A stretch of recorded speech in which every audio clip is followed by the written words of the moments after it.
You're listening to the Friends Talking Nerdy Podcast Network. Friends Talking Nerdy.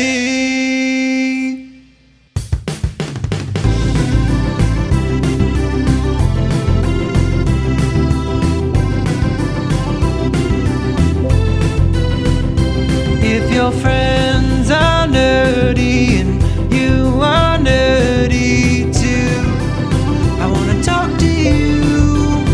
Friends Talking Nerdy. This is the podcast making, public transit taking, kiss stealing, wheeling, dealing son of a gun, Tim the Nerd, welcoming you to another episode of Friends Talking Nerdy.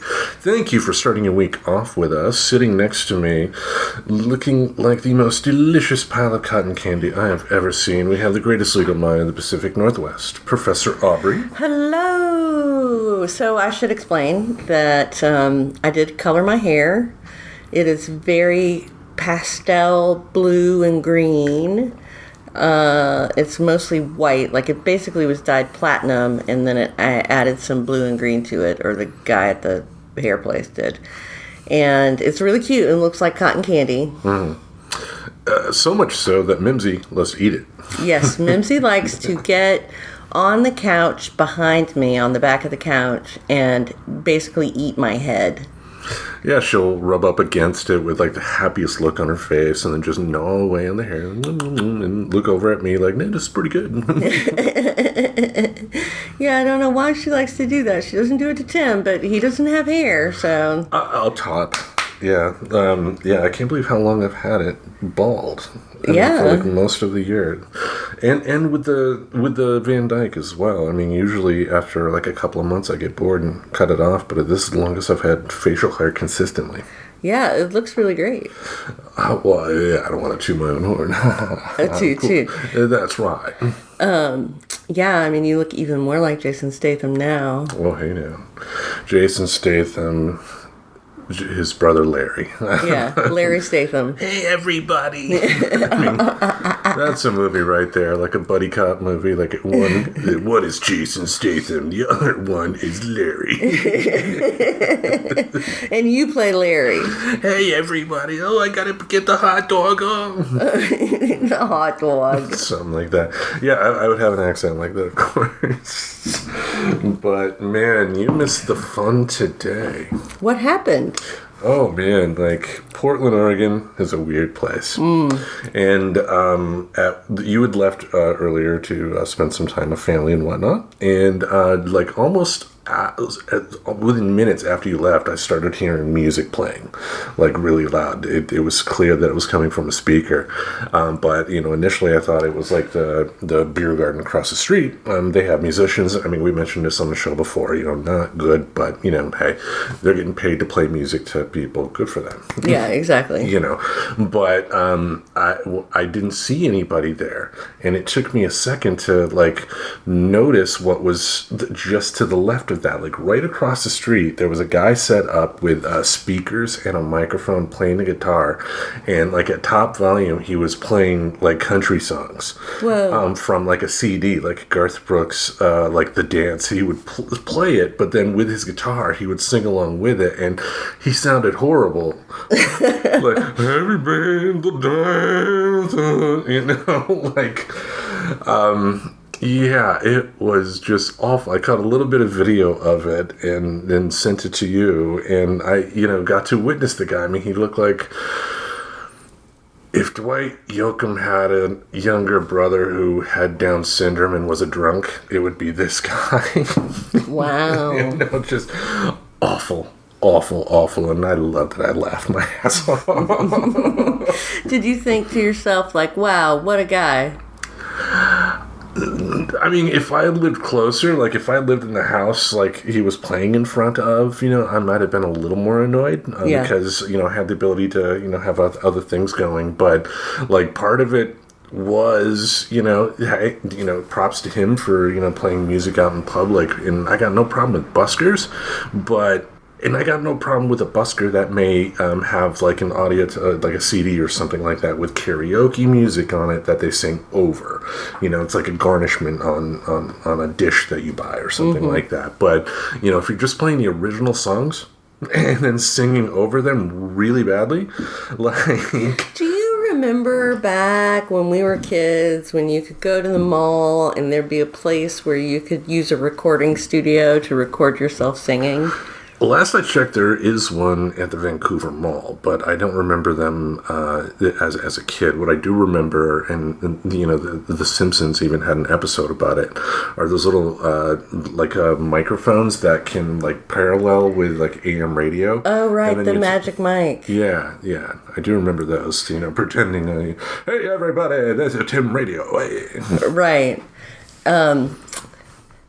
So there were those, and there were also puffy air gun T-shirts. Do you remember those? Like airbrushed? Airbrush T-shirts. Yeah, I mean, that was I know about it mostly because of wrestling, believe it or not. I mean, in the 80s especially, a lot of the stars had their, work airbrushed, apart from other things that they did too. So I'm aware of it.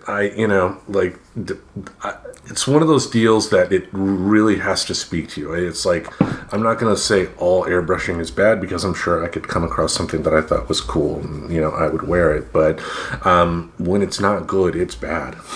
Yeah, when it's not good, it's bad. True. I guess I'm thinking about these places, these tourist destinations in East Tennessee that I spent a lot of time in as a kid, including Gatlinburg and Pigeon Forge. And these are just the kinds of things, like the record yourself in the recording studio, the old-timey photo, the arcades, the candy stores, and then places like you were describing. Yeah, I mean, that's sadly a long gone era. We're not going to get back, because of kind of things decentralizing the way it is. Because a lot of the things that you mentioned, you would find in a place like a mall. Mm-hmm. A big town like this, yeah. We have places like the Hollywood Theater, for instance, and I'm sure other places that do, I know there are just karaoke bars here, right? Yeah. Yeah, and all kinds of things that you can do. But, if you're in, Chicken Neck, Tennessee, you're not necessarily going to get that. Right. If you're in Chicken Neck, Tennessee, it would be really exciting to go up to Pigeon Forge, go to Dollywood, go shopping in the outlet malls. Oh, yeah.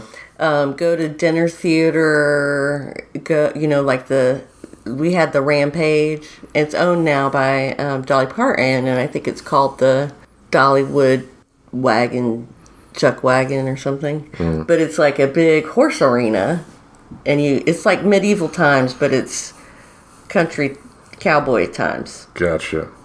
Like rodeo that my cousin would do. Yeah, but you get dinner, right? You get like a whole chicken or whatever. There you go. So there's like that kind of shit, mini golf, putt-putt, water park, amusement park, mini golf. Did I say mini golf? There's lots of mini golf. So nice you had to say it twice. And those definitely do exist, but you don't find them necessarily, depending on the size of the city, in the downtown area, though. Like in Grand Rapids, we had water parks, but it was far out on 28th Street. So where I grew up, everything was up in the mountains in these two towns, Pigeon Forge and Gatlinburg, and everywhere else was just like a regular town, and there was nothing to do. Mm-hmm. So you'd have to drive up in the mountains. For me, it was about an hour, which wasn't very long. Yeah. My mother wasn't going to pay for us to go to no damn amusement park. You could watch it on TV. Right. It's a good way to spend a lot of money, but we would go in the fall and go to the amusement park and then go shopping for school clothes at the outlet mall. That was sort of the typical thing we would do. Gotcha. Those were the days. Those were the days. But yeah, that was some of the fun that we had here at the Friends Talking Nerdy Studios. Just drunk guys singing country music over. That's the great thing about living in the urban environment. Mm-hmm. For us, in Portland at least. I don't know what it's like in other cities, but there's just always something going on, and there's lots of businesses, independent small businesses on our street. We can walk to most everything we need. And with that comes also the guy on the corner playing along to the Garth Brooks tape or whatever. Yeah. And, there was a Bob Seger song he sang over. Someday, baby, you'll accompany me. Yeah. Someday, baby, you'll accompany me. I loved it. You know? Oh my God. Just the brazenness, you know. Sometimes that's all it takes for me, just the cojones to get up there and give it all your heart, even if the result, you know, is not going to see you play Carnegie Hall. Right. You know, I'm sure folks could say that about this podcast, but hey, fuck 'em. Yeah. They'd be foolish to say that about this high-quality podcast. I know. Made each and every week for you direct from Portland, Oregon, the horniest place in the world. Yes. All right. It's the Amsterdam of North America. There you go. Mm-hmm. All right, before we go on to our main event, I want to go over a quick couple of pop culture notes. You know, while you were gone, we did have a bonus episode where I briefly talked about the lives and careers of Terry Funk and Bray Wyatt, professional wrestlers who sadly passed away. But that was kind of the start of it. That was a really rough week in terms of people just dying off. I also heard after the fact that Jimmy Buffett sadly passed away. He, you know, as a musician, I like Margaritaville. He's one of those artists that, you know, one or two songs I'm cool with, but, you know, I'm not going to buy like a greatest hits album. Right. You know, and I believe you probably like him less. Yeah, I mean, he's symbolic of everything you people hate. in Florida. And in coastal areas of Florida, and the times I've been to Florida. And Florida is like an armpit. Like, even the beaches there smell bad. And, you know, it was a place to go to the beach. I've been there maybe 3 times. One time to the Panhandle, one time to the Gulf Coast, and one time to the Atlantic Coast. And I can tell you, they all like Jimmy Buffett. And they all stank. live in Florida. Like, they've chosen to live in a stinky, swampy, backward, mosquito-ridden, very unsustainable and likely going underwater soon. Why would you want to live there, you know? Well, we just lost our Florida audience. But look at their leader, too. Yeah. I mean, you know, they just have had a series of corrupt and one thing after reprehensible political.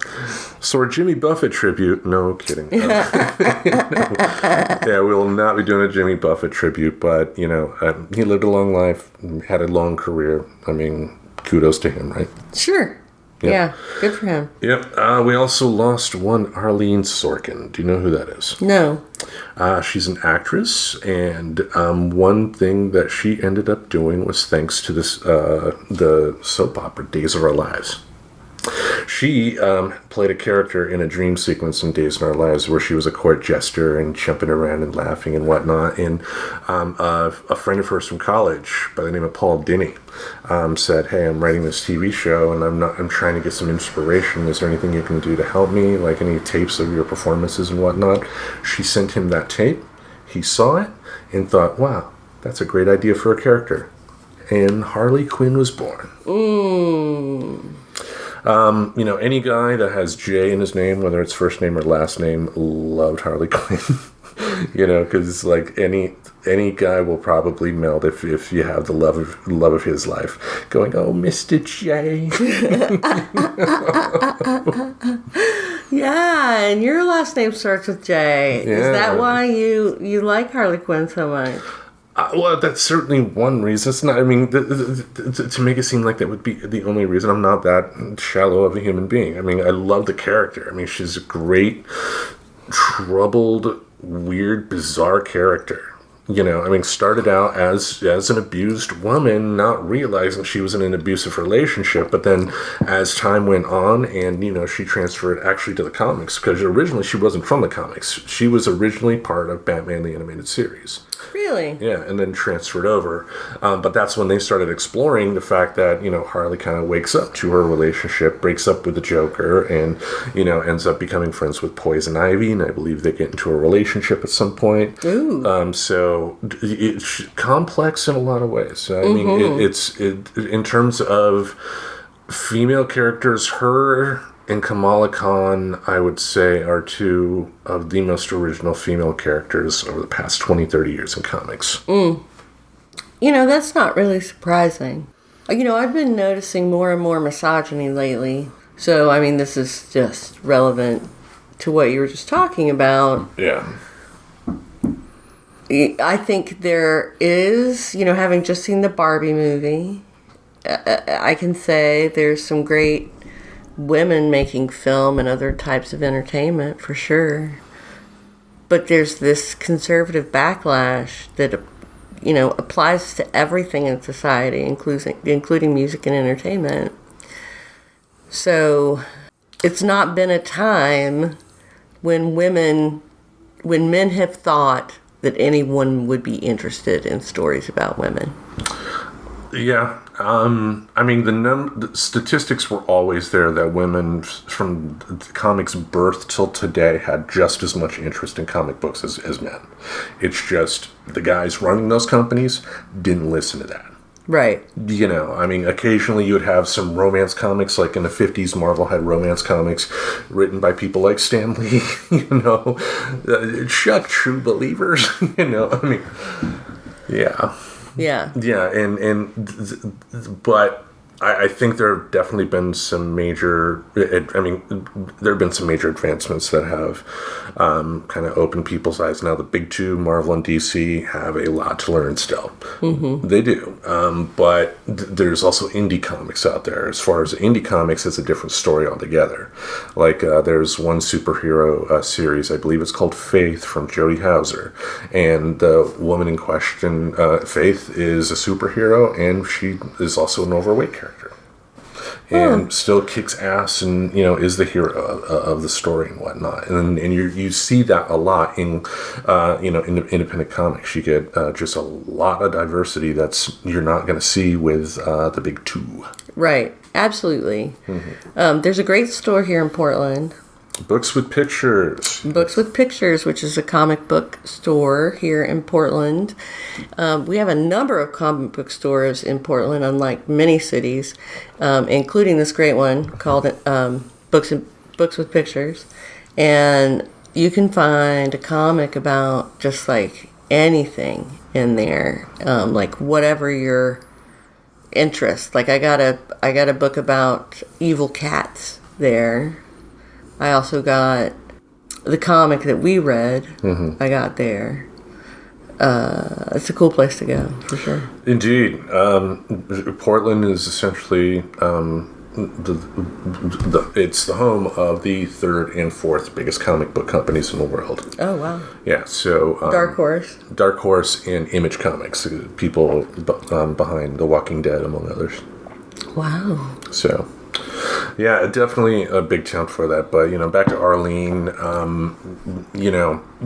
I love the fact now that, especially voice actors are getting the recognition they deserve. And not just the big name ones. Like Mark Hamill, for the longest time, always got praised for the Joker, but that's because people knew him outside of Batman the Animated Series. And so he's the one that got the immediate attention. But you have plenty of voice actors out there that have done great work over many, many years that... you put them in a lineup and, with their names and just tell people to match them up, they're not necessarily going to know. Right. And, and that may seem silly, but think about, like, all the cartoon experiences you've watched over the years, whether it be a kid or an adult. There's a lot of talent out there. And again, it's sad that it took something like this to have recognition given, but, her loss was definitely felt among the pop culture fandom out there. Wow. Well, that's really cool. Yep. And last but not least, we're going to end on a positive note here in terms of pop culture news. When I was having that downer of a couple of weeks there, I one day I found out that, oh my goodness, the Rolling Stones are coming out with a brand new album. Ooh. Yes, Hackney Diamonds is going to debut October 15th, but they've released their first single from that album, Angry. And is it better than Start Me Up? Of course not. They're not... I can tell that they're just focusing on making the best songs that they want to make and not ones that will sell. Right. Because it's been since the Steel Wheels, late 80s actually, that, the Stones haven't really sold that much. Like, they will get an initial first couple weeks of good sales, but then the sales severely drop off after that. Once the reviews are out. Well, even then, the reviews do have good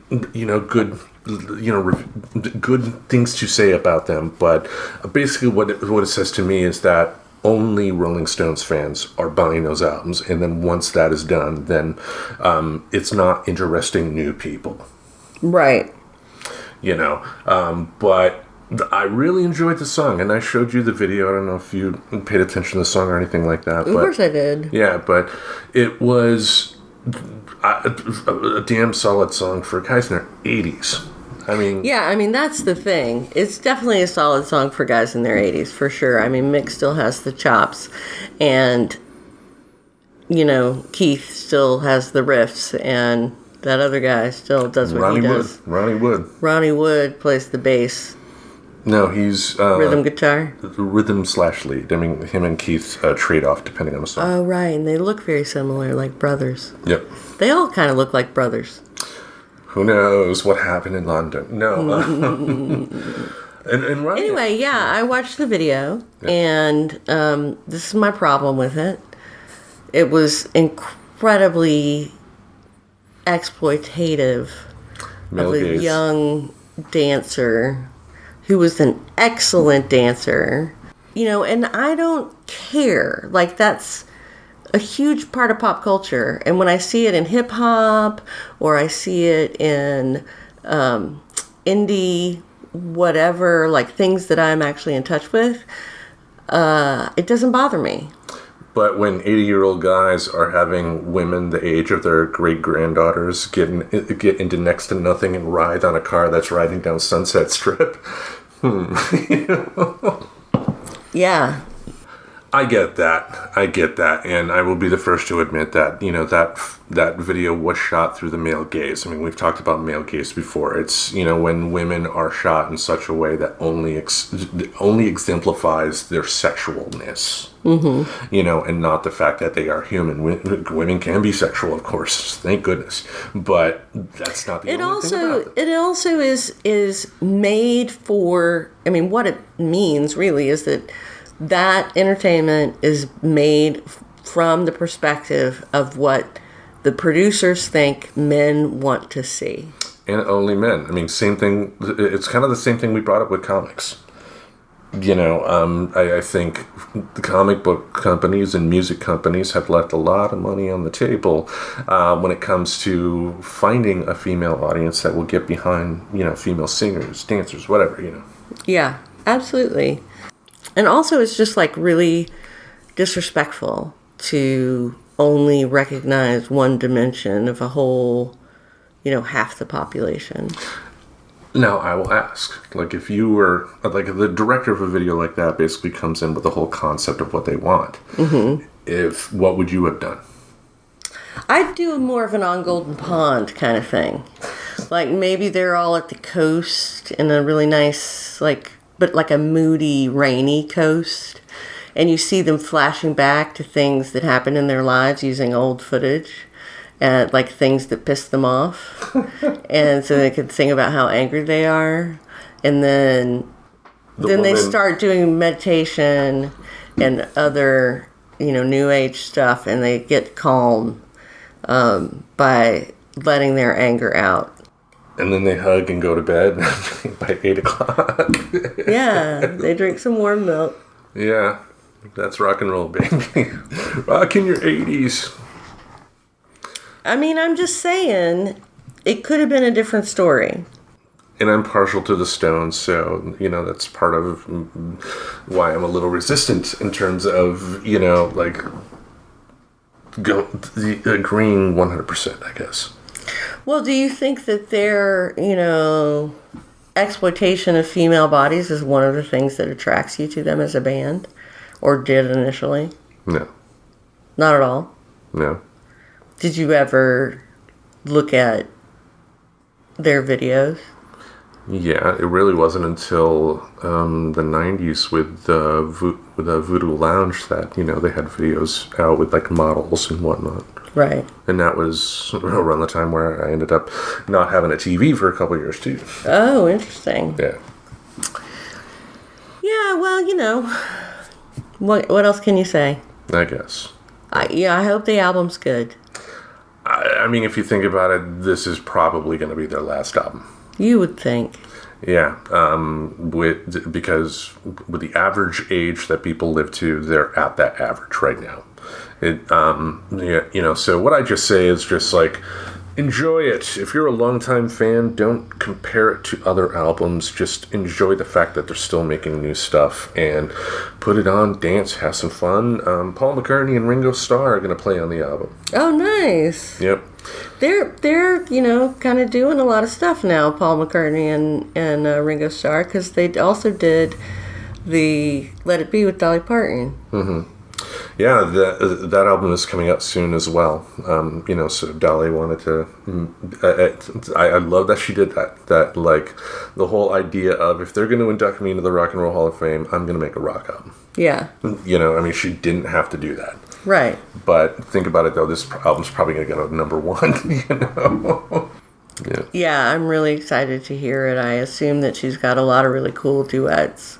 Oh yeah, like Ann Wilson from Heart is on there. Oh, nice. I think, and I could be wrong on this, folks, but I think Joan Jett might be associated with the project too. But I mean, like I said before, I think she's got a unique cast of characters. It's not just like her and John Mellencamp doing one duet, and that's my rock album. I mean, she went to regular rock, like Paul McCartney, but she also went metal. Did a duet with Rob Halford. Right. Worked with Nikki Sixx, the bass player and main songwriter of Motley Crue. Girls, Girls, Girls, the guy who wrote that is working with Dolly Parton. Yeah, I mean, she, I think, recognizes talent and kind of doesn't care about anything else about a person other than their heart and their talent. As it should be. As it should be. She's one of the people you want to emulate. Oh, for sure. Yep. But speaking of that, there are a bunch of assholes in this world, right? That's right. I mean, there's only one Dolly Parton. But there are many assholes. Some big, some small, some... Everybody's got one. Some a little nutty. Cornelius. Something like that. Howdy-ho. But what we wanted to do today is have a little fun talking about some Am I the Asshole post on Reddit. That's right. So this is one of the Reddit channels, or what do you call them? Groups? Subreddit. Subreddits. This is subreddit Am I the Asshole?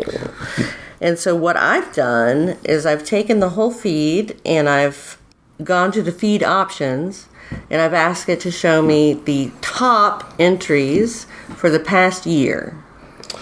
And what I did, I went to the same place, and we'll put the subreddit link in the show description. But when I sorted it, I did controversial post of all time. So maybe there is some overlap, but more than likely there probably isn't. So we're both going to be able to bounce back and forth like we normally do with like a Nerdy 5. What we're going to do is read the post in question and then talk it out. Yep. Does that sound good? Sounds great. Do you want to start us since of course you are I do. back? Of course I do. Back. Back in black. I'm wearing all black right now. Okay, am I the asshole for bringing up my brother's premature birth at Christmas dinner to get my parents to shut up? Okay, so here's the long story. Oh, it's really long. It's really long. Okay, I'm going to read it. Nurse practitioner, primary care provider for a lot of the low-risk maternity cases at the practice where I work. I also work hand in hand with doctors and midwives to create a healthy maternity, birth, and postpartum situation. My fiance is completing her residency. We live together and have a few years now. We aren't in any hurry to get married. We originally had plans to do so a couple of years ago, but then we got really busy for 2 years. It's driving my very religious parents crazy that their youngest son is living in sin. I don't really care. I'm an adult and do what I want. We are getting married in June.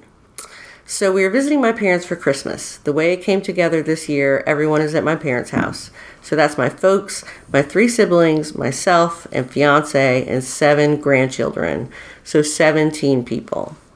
At dinner, my mom starts going on about how she is so glad that we're finally getting married and she won't be embarrassed at church anymore. And my dad says how proud he is of his 3 older kids who all either waited to get married before moving in together or got married right away after moving in together. My fiance was getting embarrassed and I was getting mad over this stupid argument we have had too many times. And a family dinner was the last straw. I've asked them repeatedly to just accept they cannot control how I live my life. I refuse to stay with them when I visit, even if I come alone. Hotels are just easier. So, my parents were not at all religiously motivated. And they didn't want me to get married. I mean, maybe eventually they wanted me to get married. Mm-hmm. But they wanted you established first. Yeah, they wanted me to be successful first on my own before, and they wanted whoever I was going to marry to be successful. And so that was the thing for them was financial security and success, financial success. So, and as a Taurus myself, which is a fixed sign, and very focused on financial security and other types of luxuries. Really soft materials, gold, frankincense, diamonds are a girl's best friend. That's right, that sort of thing. Anyway, so just to say, I can't imagine myself in this situation. Growing up around the circles I did, I definitely know people that would act like this person's parents. Oh, really? And I can kind of get the drift of, what's going to happen, what the reveal is going to be. So why don't you wrap that up, and then I can say my point from there. Wrap it up? Yep. Okay. So this person started talking about a premature baby they'd been reading about. It was almost 3 months premature and weighed about 1.6 pounds. It was super strong and healthy for being born so little, and the NICU had high hopes for the baby doing well. My mom and dad both got deer in headlights looks on their faces. Too bad. Should not have fucked around with my fiance's feelings. So I asked about my oldest brother. He was born 4 months premature. Is there a chance that we could check out the family album where we keep all the records of family births and stuff? I already know my brother was over 9 pounds and almost 23 inches long when he was born. My grandmother told me all about it the first time my parents tried to shame me. The subject gets changed very fast. After supper, my parents told me I should not try to embarrass them with private things that are not my concern. I told them if I heard anything about my living arrangement ever again for the rest of my life, I would make sure to keep bringing up the fact that my mom was in her 2nd trimester when they got married. My parents are mad at them for telling me how to behave in my own home, but my fiance is happy that they seem to be off the subject for good. Am I the asshole? No.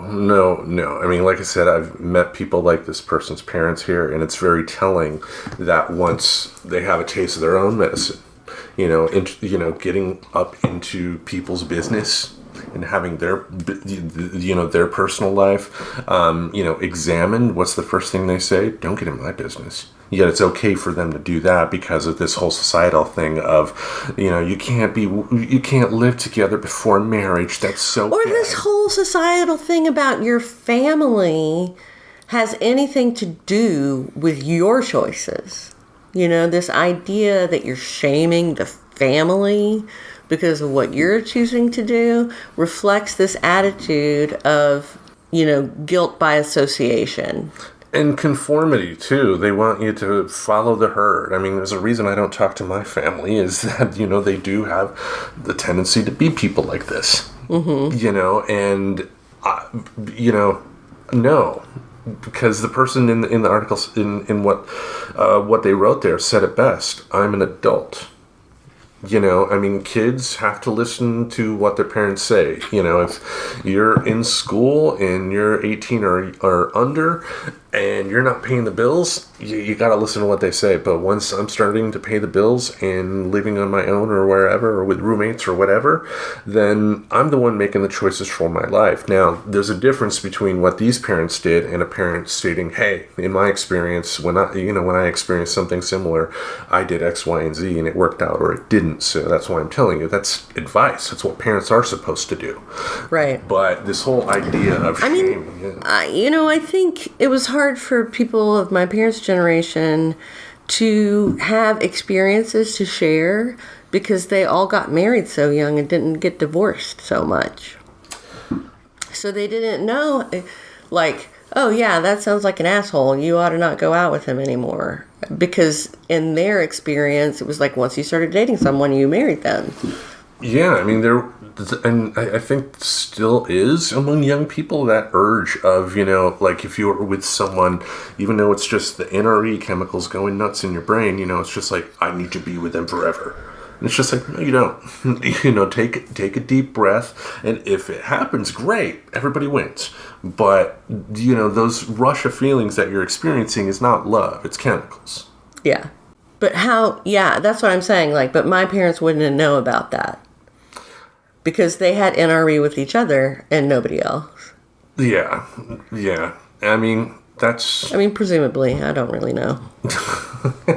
You're like, I don't want to know. Whatever. They, it's still, I relate to that, stop moralizing at me. Even if their morals weren't based in religion. And hypocritical people like this, I have no problem with hypocritical people being embarrassed and shamed for being hypocrites. Think of how many Republican politicians that have spouted anti-LGBTQ rhetoric over the years that have been found in, airport bathrooms. Mm-hmm. My foot slipped. And then my dick fell out. Somehow fell in this guy's mouth. Whoops. Hey, that's not the Bible. All right, well, let's see what the world concluded. They concluded that not the asshole. Yes. I agree with that sentiment there because, this is the 21st century. If you want to be religious, then be religious. I got no problem with religious people. But, I don't see anywhere in the Bible where, Jesus said, if they don't follow my belief, shame them. Right. But anyway, shall I go on? Yes, please. All right. This looked like an interesting one to read. Am I the asshole for having my 18-year-old daughter pay for her own feminine hygiene products? Controversial, folks. All right, here we go. My 18-year-old daughter graduated a week ago. She pays rent, splits the bills with me, and pays for her own phone bill. She's a very independent young girl. As a 56-year-old woman, I'm at an age where I don't have a menstrual cycle anymore, and so I don't buy products for that purpose anymore. And so it turned out to happen when she turned 18, so it was as if it were perfect timing to stop buying them. But even if she were under 18 and I didn't have this anymore, I would have stopped buying them as well. Great grammar. Since she's 18, I feel better about not having to go out and buy them since she's at the age where she's graduated and independent. My boyfriend somehow found out that she's been using napkins she bought at the grocery store. He said that he asked her why she bought 2 packs of napkins, and she explained that she needs them for personal use and assumed it was for that. I didn't believe him at first until I asked her about it, and she explained to me that she makes homemade tampons by rolling the napkins, and she does it to save money. I have money myself, so I could go out and buy them for her, but she would need to pay me back. He asked me what I thought when I finished talking to her alone, and I said that he was right and explained that she does it to save money, and he was furious and said that I should be providing those for her. I told him that I no longer buy them because I no longer use them, because when I did, I would share, but now, especially because she's 18, she can buy her own. I mean, she's my daughter, but the support has to stop sometime. The reason my boyfriend was furious was because she got her thing and found out that there were no products left, so she had to use napkins, and now she only uses those. This is her own issue to deal with, and she has no problems being self-sufficient. She's been 18 for several months. What a bitch. What a bitch. I mean, like, I'm sorry. Like, maybe, I mean, we would need a little bit more information here to find out, like, what the 18-year-old's employment status is, for one. But, you know, you can speak to this more than I can. I mean, are feminine hygiene products really expensive? They are expensive. So you could pay, you know, probably $15, $20 for every period for period supplies, depending on what you use and how long your period is, right? So that is a lot for basically a teenager, no matter what their job is, if they're paying rent and half the bills. And I mean, they're basically supporting themselves. And you would think, though, half the bills, I mean, I have to assume that should go to stuff you would get at the grocery store, which grocery stores commonly have. No. Half the bills just means water, electricity, sewer, garbage, like all those necessary services. That's what I think of as the bills. Yeah, I mean, it doesn't state it explicitly, though. And people can have different, you know, takes on that, I guess, because, you know, food is part of bills. I mean, you have to pay for that, right? Well, no, there's room and board, and then there's bills. And the food is the board part.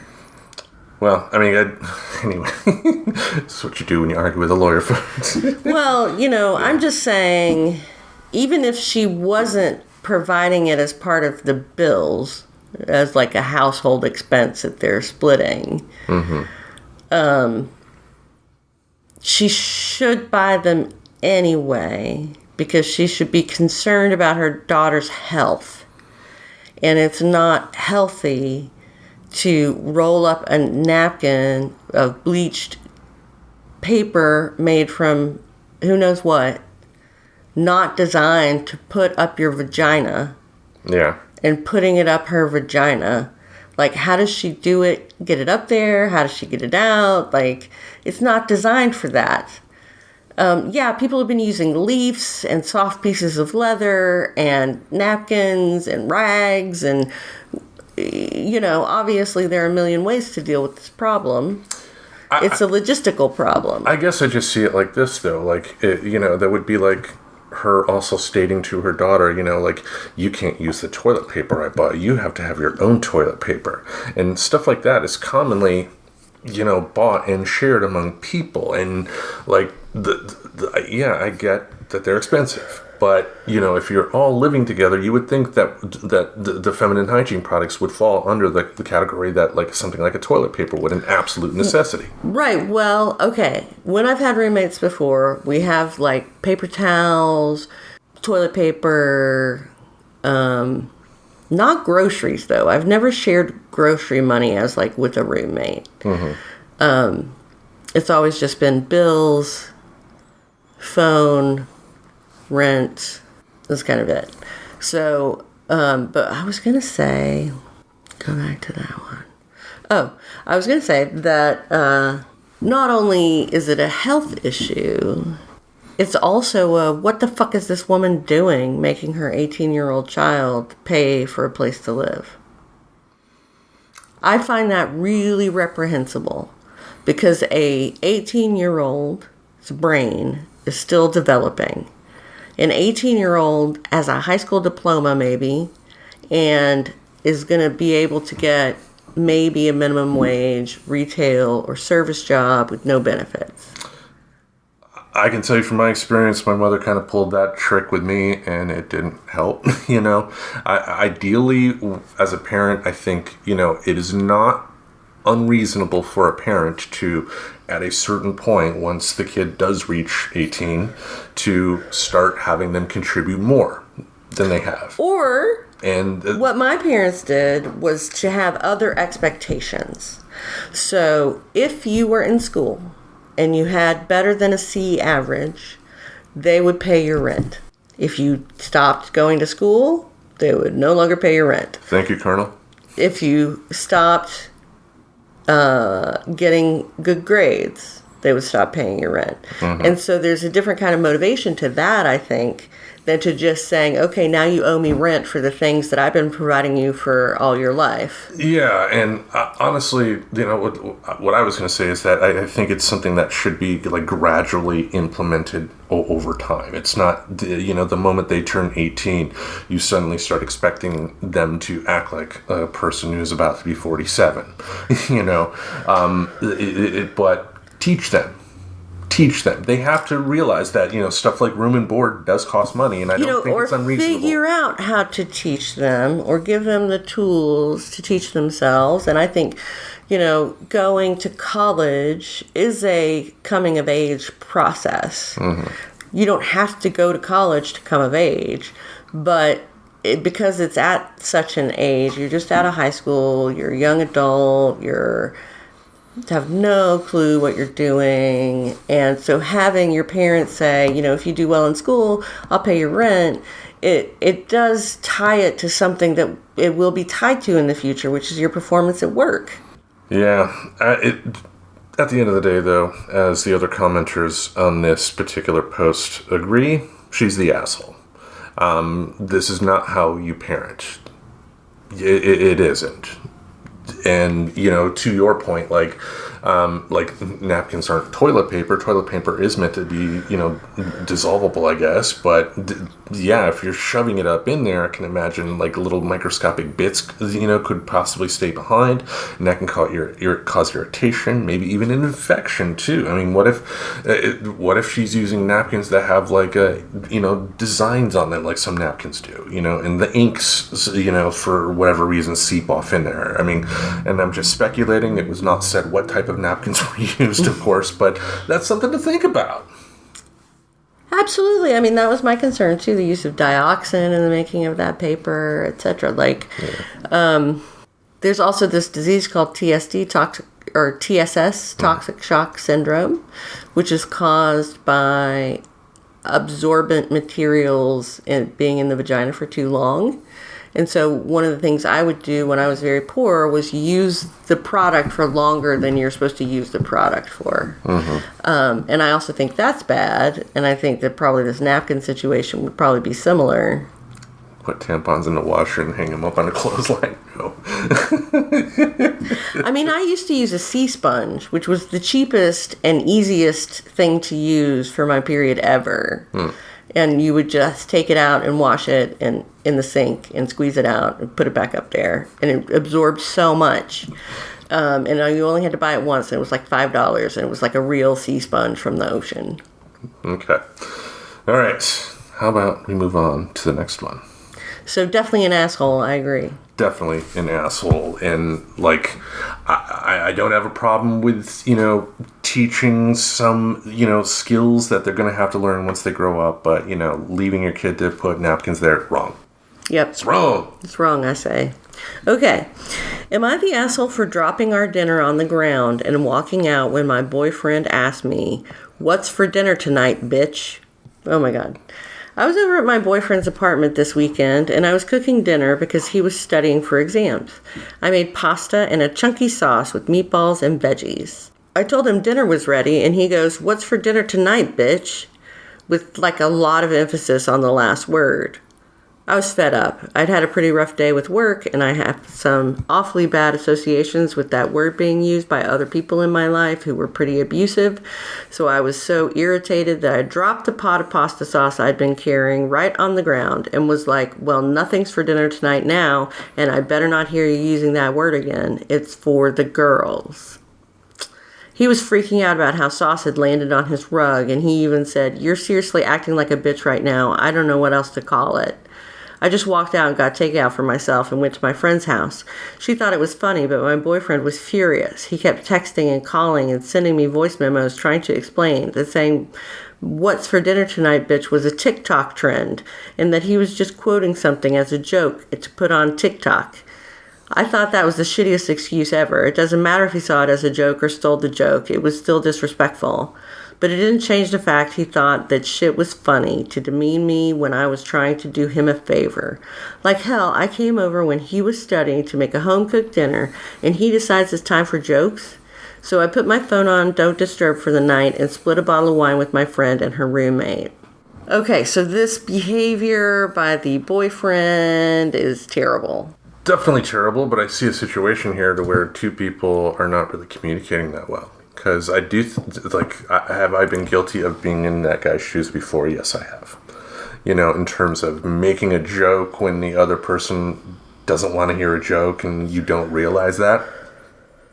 But that's also me assuming his intentions. You know, I mean, I don't know the guy, I don't know the situation for sure. I mean, and the fact that they don't have good communication skills, which led to this outburst here, could mean that there are some other underlying problems as well. But could I see it being truly him trying to make a joke and it just didn't land well and it went from there? What kind of joke is that, though? What's for dinner tonight, bitch? How is that funny?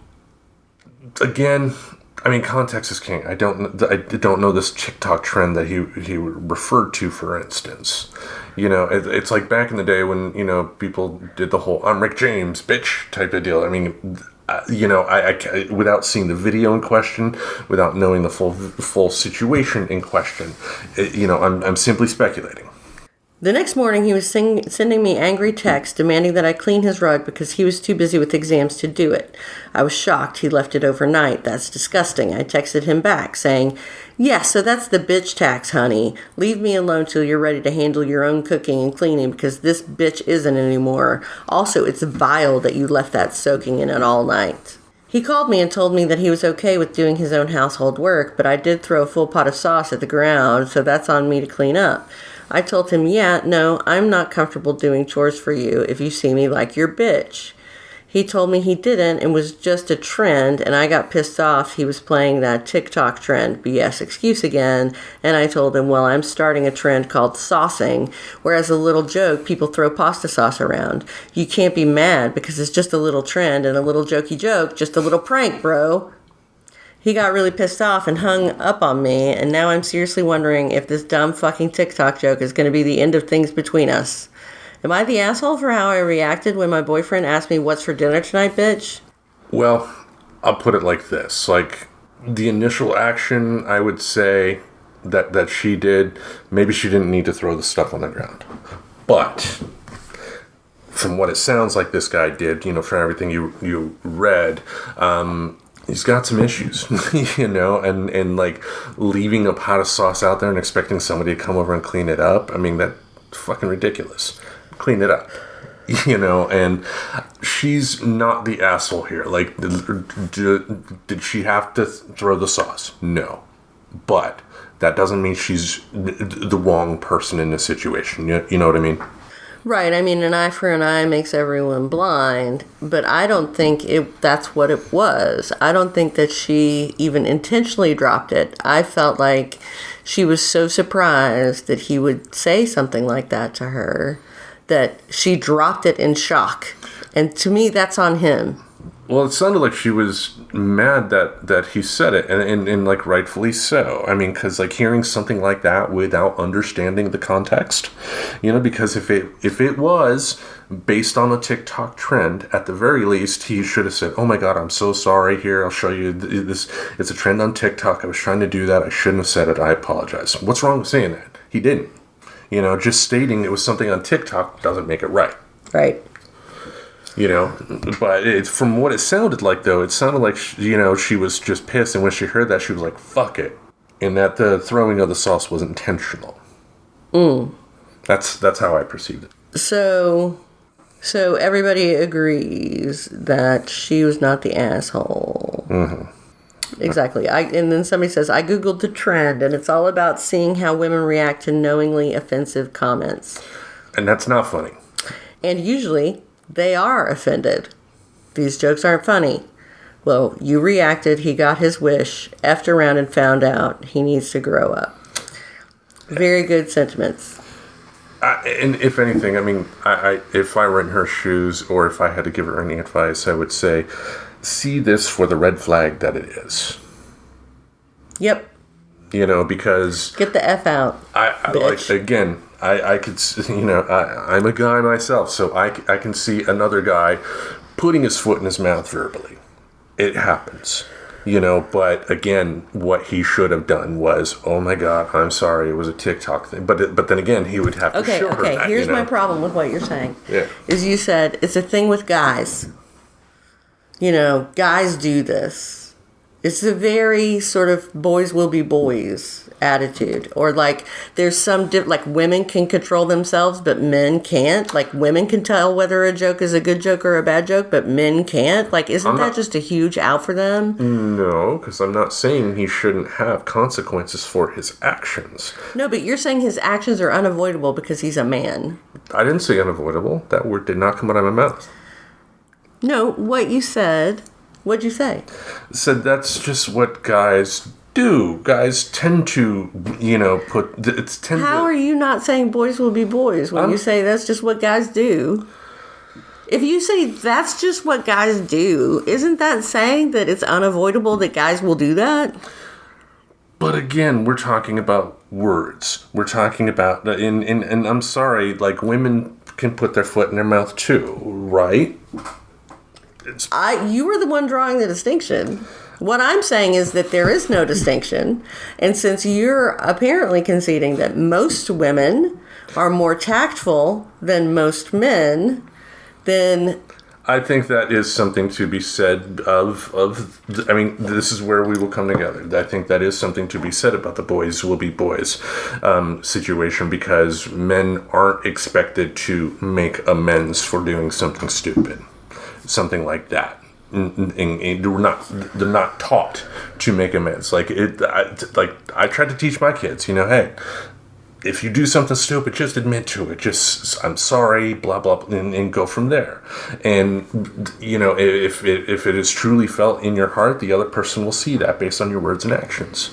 But generally, with the boys will be boys thing, that is something that, you know, think about all the times where guys, you know, as kids are able to do stupid things and adults just, Isn't that cute how they chased her down and tried to take her panties off? Yeah.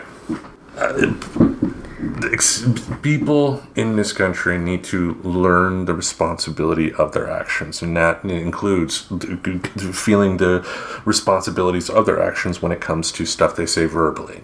Mm-hmm. You know, and in this particular case, yes, this guy should have, you know, gone out of his way to apologize, because she said herself, I had a bad day. I mean, if she didn't have a bad day and she had a great day at work and she came home and that happened, maybe she takes it in a different way, you know? It's certainly possible. I mean, we weren't there. We didn't hear. I'm just theoretically, right? I mean, you know, I was married to a woman for 10 years. We would never have said bitch to each other in any context, because it's a fucked up word for people to use to describe someone's behavior, in my view. Say they're an asshole. Say they're, what are some good non-gendered? Like, use a non-gendered insult. Fuckwad. Fuckwad is a great one. Knobhead. You tallywhacker. No, that is gendered. Oh, sorry. Yeah, I forgot. Anyway. Yeah, so I'm just saying, like, it's not impossible to never use that word. Like, it's not impossible to not risk it. I mean, just to recognize, like, oh, that is a charged word, so I just won't use it, ever. They're just words that we don't use anymore because they're insulting. Yeah, and exactly. Yeah. Exactly. All right, shall I go on? Yes, please do. All right. And I think based on the time here, this will be our last one for this week. But Sounds good. I have had fun with this, and this is definitely something we will be revisiting again, probably sometime soon. Yeah, I think this is super interesting. Yes. Objection, Your Honor. This is what it's like arguing with an attorney, folks. I love it.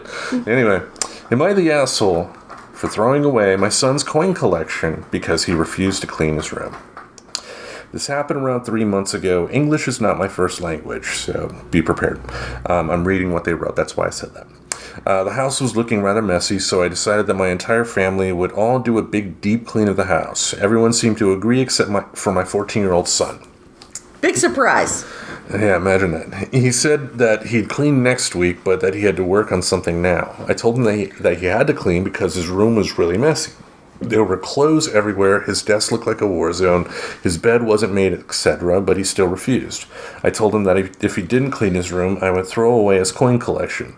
He told me that threats don't work on him and that he had to work on something for school right now. Oh, man. If my kids ever said that, I'd be like, oh, no, you did.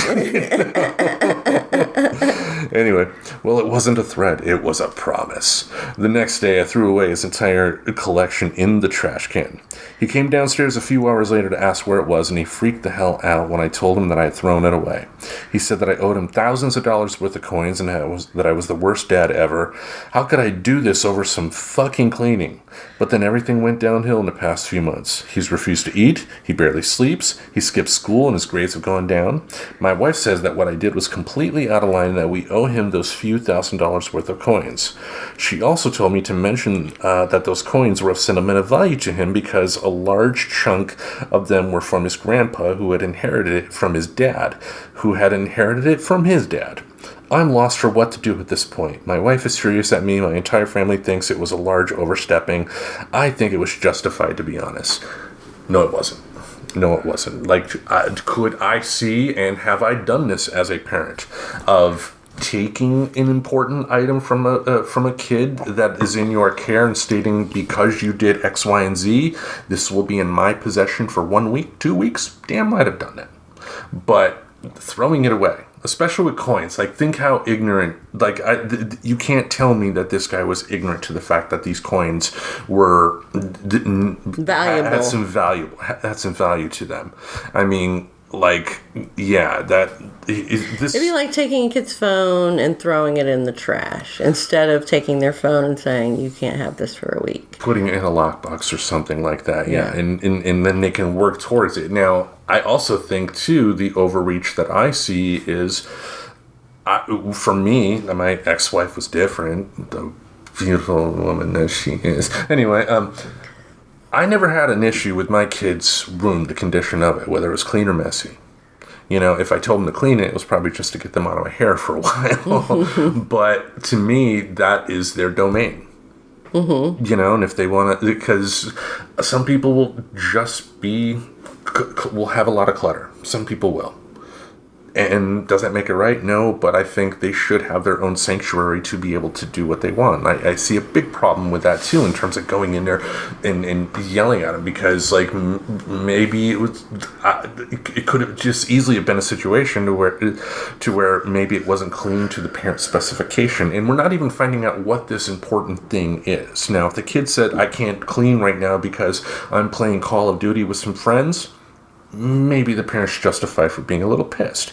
But if it's, I'm working on this school project, it can be clean later. And I think the fact that bit of information was left out as to what that important thing was, I think this guy realizes he's the asshole. Mm-hmm. Mm-hmm. Yeah. I mean, I think he's definitely the asshole. And I think that's no way to teach people how to do something. And all you can do, this is what I think.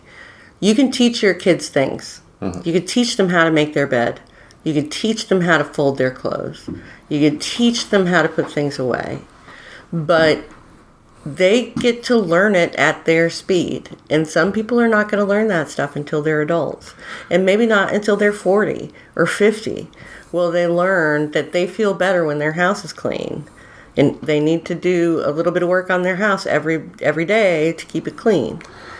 Yeah, I mean, like, to be clear, you know, it's like if one of my kids ended up being like a hoarder, then as a parent, I would step in. But if we're talking about maybe they didn't put their dirty clothes in the laundry basket and it's just on their floor for a couple of days, I don't... Oh my God, you know what I used to do? I would try on outfits. I still do this sometimes, as you know. Oh, yes. The fashion show, where I might be going somewhere, and so I'll try on a variety of outfits. And I would just try on clean clothes that had been hanging up in my closet, try them on, decide not to wear them, throw them on the ground with all the dirty clothes, leave them for weeks at a time, And then they all had to be washed again, even though they had never been worn. And so basically my mother never did anything but laundry. Like, she did 2 loads of laundry every day. Sorry, Ma. Seriously, and I look back and I'm like, I wouldn't have done that. Like, I would have been like, do your own laundry. Like, you can do whatever you want with your clothes. That would have been responsible. That would have been, if she did have to do a lot more laundry just because of the volume of clothes you were leaving on the ground. And if the volume of clothes you have then is comparable to what you have now. Oh, I had more then. I had more then. Yeah, because, like, the professor has, like, a closet like Scarlett O'Hara had. With it, just opening dresses everywhere. I don't... it's true. My mom made me a bit of a fashionista. Like, I got that from her. Like, I'm not complaining. I'm not nearly as bad as she is, but I do have a distinctive style, I think. Indeed. I love your style. Thanks, babe. Yeah. And I gotta say that with the comments in this article here, that yes, the person is indeed an asshole. The world agrees. Yeah, like, I just think on those 2 things of, caring about the condition of the room and, just not even thinking twice about throwing away something. Not just putting it in your closet or hiding it someplace where, they can't get it for a couple of weeks, but throwing it away. That's just cruel. That's going above and beyond to... Especially if it was a family heirloom. And, yeah, he just happened to throw that in at the end, too. Right, and notice it wasn't his family, it was his wife's family. Like, would he have done the same thing with something that belonged to his great-great-grandfather? Probably not. Yeah, so, Mr. Asshole, go fuck yourself. Yeah. See ya, bitch. B-word. You B-word. You can't use that word, that's our word.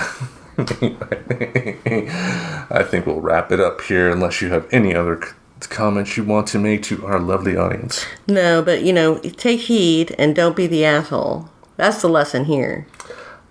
Be open to the fact that what you're doing may be wrong. I mean, I think writing out a particular issue you're having, because a lot of the am I the asshole stuff, like, we've encountered, are difficult situations with a decision that's not really crystal clear here in terms of the asshole or not. I mean, it's a tough situation sometimes, not as crystal clear as the one I just read, but writing it out will kind of separate it from what you're going through in your head and hopefully give you a little perspective.